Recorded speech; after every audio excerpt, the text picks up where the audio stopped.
நமஸ்காரம். மீனாட்சிதாசன் பேசுகிறேன். ஆலயம் அறிவோம் பகுதி 19 மீனாட்சி அம்மன் கோயிலை பற்றி சொல்லிட்டு வரேன். அதில் நேத்திக்கு பொற்றாமரை குளத்துடைய சிறப்பை பார்த்தோம். அங்கே திருக்குறள் அரங்கேற்றப்பட்ட இடத்தையும் சங்கப்பலகை அது எல்லாத்தையும் அங்கே பார்த்தோம்.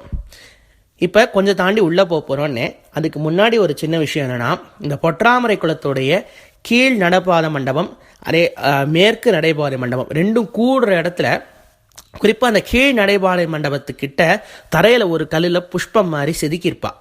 அந்த ஒரு தாமரைப்பூ மாதிரி. அந்த தாமரைப்பூ மேலே நின்று பார்த்துட்டேன்னு வச்சுக்கோங்களேன். அந்த தூரமாக அவங்க போட்டிருக்க அந்த ஆரோ வழியாக பார்த்தேன் அப்படின்னா மீனாட்சியோடைய தங்க விமானமும் சிவபெருமானுடைய தங்க விமானமும் நல்லா கிளியராக தெரியும்.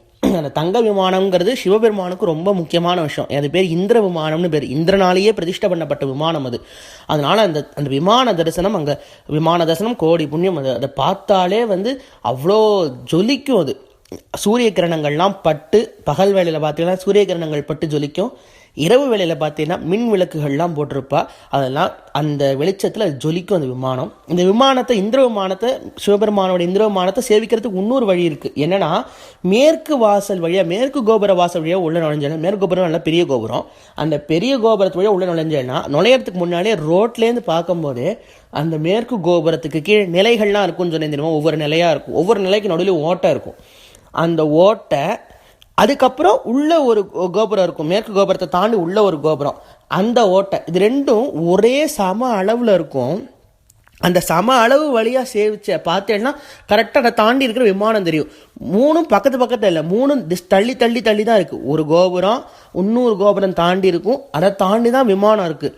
இந்த மூணும் ஒரே லைனில் எக்ஸாக்டாக இருக்கும். அதை எப்படியும் அப்படி கட்டினா, இது இத்தனைக்கும் வேறு வேறு பீரியடில் கட்டப்பட்டது, ஆனாலுமே எவ்வளோ ஸ்ட்ரெயிட்டாக எந்த விதமான டெக்னாலஜிக்கல் எதுவுமே இல்லாமல் அவள் ஸ்ட்ரெயிட்டாக ஸ்கேல் வச்ச மாதிரி ஸ்ட்ரெயிட்டாக, நம்ம கோடு போடுறதே கோணலாக போடுறோம், 0.5 எரர் கூட இல்லாமல் ரொம்ப பர்ஃபெக்டாக அந்த சேவிக்கலாம். அந்த நிலை வழியாக பார்த்தீங்கன்னா அந்த தங்க விமானம் தெரியும், அங்கே சேவிச்சுக்கலாம். சரி, இது முடிச்சுட்டு நம்ம இப்படி பிரதட்சணமாக அந்த குளத்தை சுற்றி வந்தோம் அப்படின்னா, மீனாட்சி அம்மனுடைய சன்னதிக்கு போகும் வழியில், அதாவது பொற்றாமரை குளத்துடைய நடைபாதையில் வடது பக்கம், அதாவது வடக்கு பக்கம் இருக்கிற நடைபாதையில் பெயிண்டிங்ஸ்லாம் இருக்கும். ரொம்ப புராதனமான மூலிகைகளான பெயிண்டிங்ஸு. ஆனால் நாட்களாக அதெல்லாம் அழிஞ்சு போச்சு. மக்கள்லாம் அது ரொம்ப ஒன்றும் கண்டுக்காமல் அது மேலே சில விஷயங்கள்லாம் பண்ணதுனால அது கொஞ்சம் அழிஞ்சு போக ஆரம்பிச்சது. நிர்வாகத்துடைய முயற்சியால் அதை கொஞ்சம் சீரமைச்சு அதை எடுத்து அதை கொஞ்சம் இது பண்ணால், ஆனால் ஏதோ விஷயத்தால் அது பாதியில் நின்றுடுத்து. இப்போயும் பாதியில் நிற்கிறது அந்த பெயிண்டிங்ஸ். ஆனால் அந்த பெயிண்டிங்ஸ்லாம் நீங்கள் சேவிச்சுக்கலாம். மீனாட்சி திக்விஜயம், பட்டாபிஷேகம், திருக்கல்யாணம், இந்த இந்திரனுக்கு பழுதி இருத்த படலம் என்று சொல்லி அந்த சில திருவிளையாடல்கள் அப்படி இப்படின்னு சொல்லி அந்த பெயிண்டிங்ஸ் ரொம்ப நன்னா இருக்கும். அவ்வளோ மூலிகையால் பண்ணது, சேவிக்கிறதுக்கே ரொம்ப நன்னா இருக்கும். அதை முடிச்சுட்டு நீங்கள் தாண்டி உள்ளே போனீங்கன்னா பெரிய பலிபீடம் இருக்கும். இந்த பலிபீட்டம்ங்கிறது நிறைய பேருக்கு அது என்னன்னே தெரிய மாட்டேங்குது. என்னென்னா, 2 வேளை, சில கோயில்களில் 4 வேளை, அதெல்லாம் நித்தியோற்சவர் புறப்பட்டு, நித்தியோற்சவர்னு உள்ள சன்னதிக்குள்ளே ஒரு சுவாமி இருப்பார் சின்னதாக. அந்த சுவாமி புறப்பட்டு பலி சாதிக்கிறதுன்னு ஒன்று உண்டு. அது இந்த சுற்றி இருக்க தேவதைகள் அதுகளுக்கெல்லாம் நிறைய இந்த சாப்பாடு கொடுக்கறதுக்காக அந்த பலிப்பீடத்து மேலே சாதம் உருண்டு அப்படி கவலமாக அதில் வைப்பா. அது ரொம்ப முக்கியமான விஷயம், பலி சாதிக்கிறதுங்கிறது. அந்த பலிபீடத்துக்கு முன்னாடி தான் நம்ம சாஷ்டாங்க நமஸ்காரம் பண்ணணும்.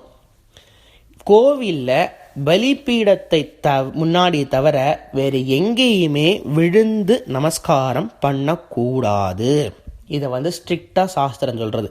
அப்படி நீங்கள் அதை மீறி பண்ணேன்னா மற்ற தேவதைகளுக்கெல்லாம், கோவிலில் எத்தனையோ இப்போ பிள்ளையார் இருக்கார், முருகன் இருக்கார், இருக்கார், சண்முகர் இருக்கார், எல்லாரும் இருக்காரோ, அவள் எல்லாருக்குமே அது அவமரியாதை பண்ணுற மாதிரி அர்த்தம்.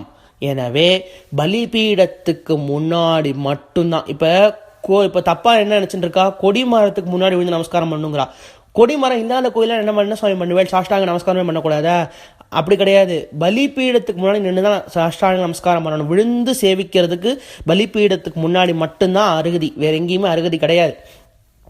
என்னன்னா, அந்த இடத்துல தான் நம்மளுடைய காமம், குரோதம், லோபம், மதம், ஆச்சரியன்னு சொல்லி எல்லா குணங்கள், கெட்ட குணங்கள் எல்லாத்தையும் அங்கே இடத்துல விட்டுட்டு, என்னையும் உன்னிடம் சமர்ப்பிக்கிறேன் கடவுளே, எனக்கு நீதான் ரக்ஷகன், பகவானே எனக்கு நீதான் காப்பாற்றணும், எனக்கு வேற கதி கிடையாதுன்னு சொல்லி குச்சி தண்டை சமர்ப்பிக்கிறதும்பா.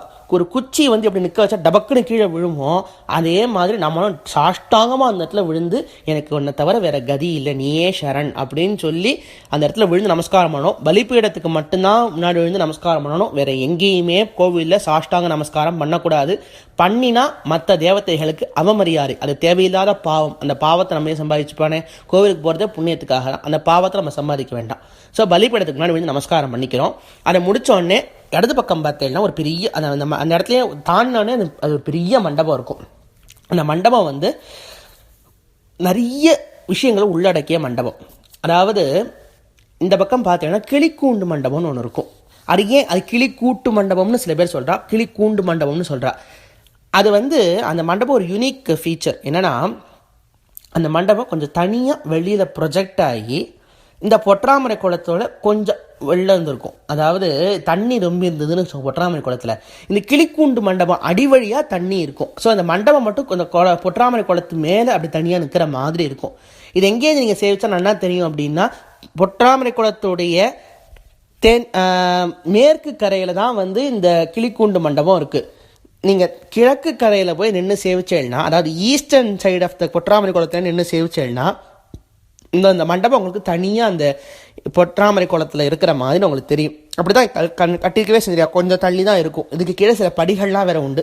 அதுக்கு ஒரு சிவலிங்கத்தை வேறு இப்போ ரீசெண்டாக வச்சுருக்கா. ரீசெண்டான ஒரு 40-50 வருஷமாக ஒரு சிவலிங்கம் அங்கே இருக்குது. அந்த பொற்றாமரை குளத்துடைய அந்த மண்டபத்துக்கு பேர் தான் கிளிக்கூண்டு மண்டபம் இருக்குது. அதாவது அது கிளியோடைய கூண்டு இருக்குது, அப்படியே கட்டி தொங்க விட்ட தனியாக தொங்குமோ அந்த மாதிரி அந்த மண்டபம் தனியாக தொங்கின்னு இருக்குது. அந்த இடத்துல ரொம்ப நன்னா இருக்கும். அது ரொம்ப ஒரு அற்புதமான ஆர்கிடெக்சர் அது. அந்த கிளிக்கூண்டு மண்டபத்தில் தான் தீர்த்தவாரி உற்சவம் நடக்கும். அதாவது நிறைய இடத்துல தீர்த்தவாரி நடக்கும் மீனாட்சி அம்மன் கோயிலுக்கு. அந்த ஒரு சில திருவிழாக்களில் இந்த பொற்றாமரை குளத்தில் தீர்த்தவாரி நடந்தால் அது கிளிக்கூண்டு மண்டபத்தில் தான் அந்த தீர்த்தவாரி நடக்கும். அது எப்படின்னா, இந்த மண்டபம் வந்து கம்ப்ளீட்லி ஃபார் மீனாட்சி சுந்தரேஸ்வராளுக்கு. இந்த மண்டபத்துக்குள்ளே பெருமாள் ஏறிட்டாரா, ரொம்ப சின்ன மண்டபம் அது. அந்த மண்டபத்துக்குள்ளே மீனாட்சி சுந்தரேஸ்வரால் ஏறிட்டா அப்படின்னா அவளை நம்மளால் சேவிக்க முடியாது. ஏன்னா அவளை பின்புறத்தை தான் நம்மளால் சேவிக்க முடியும். முன்புறத்தை வந்து பொற்றாமரை குளத்தை நோக்கி இருக்கும். எப்படி சேவிக்கணும் அப்படின்னா, பொற்றாமரை குளத்தோட ஆப்போசிட் டைரக்ஷனுக்கு போயிடணும் நம்ம. அதாவது நம்ம கிழக்கு கரையில் நின்றுண்டு மேற்கு கரையில் இருக்க மீனாட்சி சுந்தரேஸ்வரால் சேவிக்கிறோம் அந்த மண்டபத்தில் இருந்தான்னா. ஸோ நமக்கு நடுவில் அந்த குளம் இருக்கும். அதனால அவளுக்கு அந்த உல்லாசமாக அந்த மண்டபத்தை நின்றுக்கிறாளாம். அங்கே தான் ஒரு காலத்தில் ஊஞ்சலும் போட்டா. ஆனால் இப்போ இந்த இடப்பற்றாக்குறை விஷயத்துக்காக வந்து அவள் வந்து இப்போ ஊஞ்சல் மண்டபத்தை வந்து தாண்டி மாற்றி வச்சிருக்கா. இருக்கட்டும். அந்த கிளிக்கூண்டு மண்டபத்துடைய மேலே பார்த்தேள் அப்படின்னா ஒரு பெயிண்டிங் இருக்குது. அதாவது மீனாட்சி திருக்கல்யாணத்துடைய பெயிண்டிங், ரொம்ப அற்புதமான பெயிண்டிங். பல நூற்றாண்டுகளாக அந்த பெயிண்டிங் அங்கே இருக்குது. ராணி மங்கம்மாள் அப்புறம் விஜயரங்க சொக்கநாதர் இவாளுடைய பெயிண்டிங்கும் அங்கே இருக்கும். அவள் 2 பேரும் அந்த மீனாட்சி திருக்கல்யாணத்தை சேவிக்கிற மாதிரி மூலிகைகளான பெயிண்டிங் வந்து அந்த பொற்றாமரை குளத்துடைய கிளிக்கூண்டு மண்டபத்துடைய மேற்கூரையில் இருக்குது. சேவிச்சுக்கோங்க, நல்லாயிருக்கும். அதுக்கப்புறம் அந்த கிளிக்கூண்டு மண்டபத்தோட கொஞ்சம் வெளியில் வந்தோம்னு வச்சுக்கோங்களேன், அந்த பெரிய மண்டபம் இருக்கும். அந்த பெரிய மண்டபத்தில் சில முக்கியமான அரிய பெயிண்டிங்ஸ் இருக்கும். மேலே பார்த்தேன் அப்படின்னா நிறைய தேவதைகளோட பெயிண்டிங்ஸ் இருக்கும். எல்லாத்துக்கும் தேவதைகளுக்கும் பேர் போட்டிருப்பான். என்னென்னா 16 விதமான கணபதிகள், ஷோடச கணபதியோட பெயிண்டிங்ஸ், அப்புறம் ஷோடச முருகன், அதாவது ஷோடச சுப்பிரமணிய சுவாமியோட பெயிண்டிங்ஸ், 16 முருகன், 16 கணபதி, 32 ஆச்சா. இதை தவிர 33 சொல்லப்படுற 33 கோடி தேவர்கள்னு சொல்லப்படுற 33 பெயிண்டிங்ஸ் இருக்கும். இப்போ 33 கோடின்னா நம்ம கோடிங்கிறத நம்ம பணத்தில் வருமே அந்த கோடி, அந்த மாதிரி நம்ம நினச்சிட்டோம். சம்ஸ்கிருதத்தில் கோடிக்கு இன்னொரு அர்த்தம் இருக்குது, விதம்னு ஒரு அர்த்தம் இருக்குது. 33 விதமான தேவர்களுடைய தேவர்கள் தான் 33 பேர். ஆண்டாள் கூட வந்து 33 அமரருக்கு முன் சென்று திருப்பாவையில் எடுக்கிறார். அந்த 33 பெயிண்டிங்ஸ் இருக்கும். அந்த 33 யார் அப்படின்னா ஏகாதச ருத்ரர்கள், அதாவது 11 ருத்ரர்கள், 12 ஆதித்யர்கள், துவாதச ஆதித்யர்கள், 8 வசுக்கள், 8 வசுக்கள், 2 அஸ்வினி குமாரர்கள். இவா எல்லாத்தையும் சேர்த்து பாருங்க. 11 + 12 + 8 + 2 எல்லாத்தையும் சேர்த்தேன்னா 33 வரும். அந்த 33 பெயிண்டிங்ஸ் இருக்கும். ஸோ அந்த இடத்துல எவ்வளோ பேரோட பெயிண்டிங், எவ்வளோ தேவதைகள் இருக்கா பாருங்க. 16 கணபதி, 16 சுப்பிரமணியர், 33 இவ்வளோ பேரோட பெயிண்டிங்ஸும் அந்த இடத்துல மேலே இருக்கும். ரொம்ப ஆச்சரியமாக இருக்கும் சேவிக்கிறதுக்கே. அவள் ஒரு பேர்லாம் போட்டிருப்பா. நிதானமாக போய் ஒவ்வொருத்தரும் எப்படி இருக்காங்கிறத போய் அங்கே பாருங்க, ரொம்ப நல்லா இருக்கும். இது எங்கே இருக்குது அப்படின்னு சொல்ல போனால் கரெக்டாக அந்த எல்லாருக்கும் தெரிஞ்சது இந்த மீனாட்சியோட மாதிரி ஒன்று வச்சுருப்பா. கண்ணாடி பேடைக்குள்ளே ஒரு இதான் மாதிரி மீனாட்சி அம்மன் கோவில்னு.